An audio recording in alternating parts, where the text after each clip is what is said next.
Entrega teu caminho ao Senhor, confia nele e o mais ele fará. Agrada-te do Senhor e ele satisfará os desejos do teu coração. Tudo posso naquele que me fortalece. Os anjos do Senhor se acampam ao redor daqueles que o temem e os livra. Muito bom dia. Que a bênção e a graça de Deus nessa manhã esteja sobre você e sobre toda a sua família. É uma alegria nessa manhã podermos juntos acordarmos e logo as nossas primeiras ações é nos voltarmos para Deus, vivermos ao lado dele, pedirmos a bênção dele sobre a nossa vida e temos a plena certeza que os anjos do Senhor, o Espírito de Deus pairará sobre cada um de nós, abençoará a nossa vida e viveremos uma vida feliz. Todos os dias nesse canal nós estudamos um capítulo da Palavra do Senhor. E nessa manhã eu convido você a ter nas mãos a Palavra de Deus no livro de Isaías, capítulo 13, o versículo 1. Sentença que numa visão recebeu Isaías, filho de Amós, contra a Babilônia. Nós jamais deveríamos nos esquecer. A nossa visão é extremamente limitada, mas nós conhecemos e servimos a um Deus que a sua visão transcende a todas as barreiras. Deus não apenas conhece o nosso passado, Deus não apenas conhece todo o nosso presente, mas o nosso Deus conhece todo o nosso futuro, até os últimos momentos da nossa vida. É a razão pela qual a cada dia Deus nos exorta para que nós possamos seguir os seus ensinamentos, para que nós possamos estar em harmonia com a sua vontade, para que quando nós fechamos os nossos olhos para essa vida, haja esperança, haja paz, haja alegria no nosso coração e haja a certeza de um futuro seguro. Deus, quando colocou o capítulo 13 no coração do profeta Isaías, Deus estava revelando para ele as verdades que iriam acontecer com a nação de Babilônia e com a nação da Assíria. Deus queria que esse povo se tornasse o seu juiz nessa terra, mas havia também palavra de esperança para o seu povo. A invasão que os babilônicos exerceram sobre o povo de Judá foi devastadora. Levaram todo o povo para o cativeiro babilônico, mas Deus levantou os medos no tempo do Senhor para que pudesse abater os babilônicos, para que o seu povo retornasse e da linhagem de Judá nascesse o Messias e a palavra de Deus se cumprir que da linhagem de Davi viria o rei de Israel, que seria o Messias, Emanuel, Deus conosco, que salvaria o seu povo dos seus pecados. Aqueles que confiam no Senhor, creem na sua palavra, jamais passarão vergonha. A nação de Babilônia na Bíblia ganhou um termo pejorativo. Quando nós falamos acerca de Babilônia, nós estamos entendendo de uma nação pecaminosa, de uma nação apostatada, de uma nação que está longe de Deus. Mas nós não podemos nos esquecer que Babilônia nasceu depois de dilúvio, de um jovem chamado Nimrod. Ele construiu uma torre, a Torre de Babel, e o seu plano era que essa torre pudesse libertar o seu povo de todo o sofrimento. A torre seria tão grande que chegaria até o céu. Se porventura, mais uma vez, Deus mandasse o dilúvio, esse povo que estivesse nessa torre poderia sobreviver. Deus confundiu a língua deles, eles se espalharam, e Deus, mais uma vez, conduz a história do seu povo. O termo Babilônia na Bíblia é mencionado 300 vezes. Babilônia só perde para a quantidade de vezes mencionado na Bíblia para o nome de Jerusalém. Jerusalém é a cidade querida de Deus, onde todos os salvos um dia morarão ali eternamente. Mas nessa terra também foi a cidade querida de Davi e do nosso Salvador Jesus Cristo. Babilônia foi uma cidade projetada para frustrar os planos do Senhor. O objetivo de Nimrod, na verdade, era que o plano de Deus não desse certo e o seu plano pudesse salvar o povo que ele queria instruir. Mas como nós conhecemos o Deus que nós servimos, ele conduz a história dessa terra, ele conduz todos os reinos, ele jamais poderia permitir que alguém pudesse contradizer os seus planos e os seus propósitos, e Deus então confunde a língua desse povo, e a torre que estava sendo construída parou e o povo se dispersou. No tempo de Deus, nos planos do Senhor, Deus permitiu que os medos atacassem Babilônia.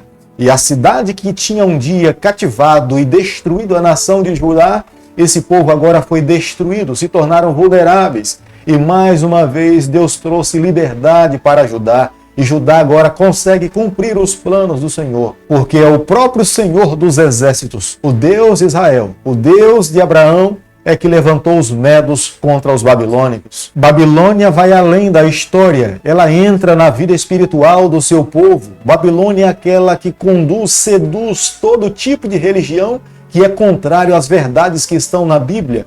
Todo aquele que vive uma religião que não está em harmonia com a palavra de Deus está vivendo dentro de Babilônia. É por isso que lá no livro do Apocalipse, Deus faz um chamado muito claro a esse povo. Sai dela, povo meu. Deus quer salvar todo aquele que está em Babilônia, que não tem vivido todas as verdades que estão na Bíblia. Mas aquele que tem amado a palavra de Deus, que tem colocado a sua vida em harmonia com os ensinamentos da palavra do Senhor, já se libertou de Babilônia e está se preparando para viver eternamente em Jerusalém. A destruição completa de Babilônia e todos dos seus súditos se dará um dia quando Cristo voltar aqui a essa terra e derramar fogo sobre esse mundo. E todos aqueles que estiverem vivendo em harmonia com os ensinamentos babilônicos serão destruídos. Hoje é o dia que Deus faz um convite a cada um de nós, nos colocarmos nas mãos do Senhor, deixarmos que Ele conduza a nossa vida, fortaleça os nossos passos e nos dê a graça de um dia estarmos ao lado do nosso Deus por toda a eternidade. Ninguém jamais conseguirá frustrar os planos do nosso Deus. Aqueles que se colocam diante do Senhor tentando impedir que Ele alcance os seus objetivos serão destruídos. Babilônia tentou impedir os planos de Deus e foi destruída pelos medos. Foi o próprio Deus que deu forças, conduziu, liderou os medos para que pudesse se opor aos babilônicos, e os babilônicos foram destruídos por um povo pagão.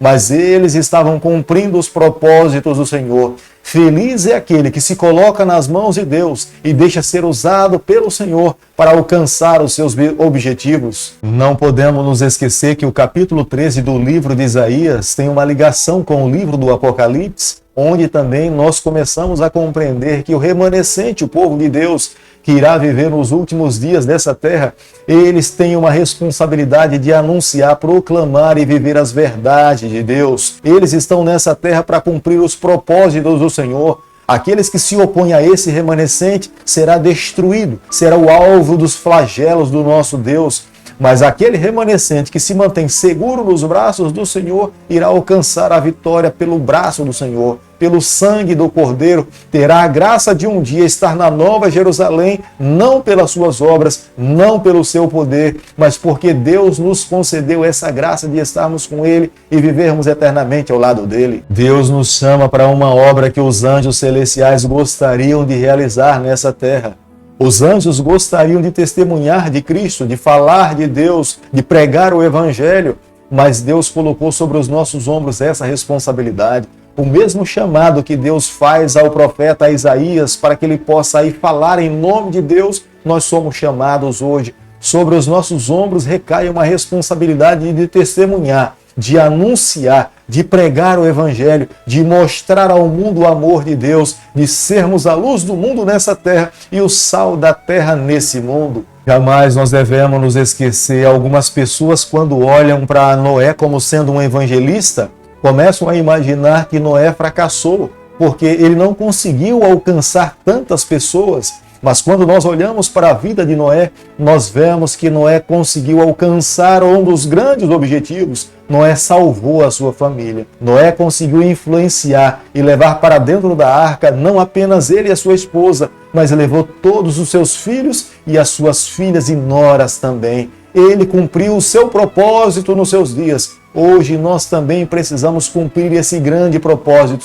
Se nós salvarmos a nossa família, nós estamos fazendo muita coisa, mas feliz é aquele que, além da sua família, consegue também salvar muitas pessoas. É por isso, amigo, que a cada dia, quando nós nos acordamos, nós não podemos ir sozinhos aos pés do nosso Salvador. Nós temos que levar a nossa família também. Nós temos que chamar a nossa esposa, nós temos que chamar os nossos filhos, nós temos que nos debruçar diante da sabedoria e da palavra de Deus, da revelação divina, para que nós possamos entender a vontade de Deus para a nossa vida. Feliz é a família que tem essa cultura, esse hábito de aprender da palavra de Deus nos pés do Salvador. Essa família será mais sólida, essa família terá muito mais a certeza da presença de Deus na sua vida e essa família será muito mais abençoada na sua caminhada.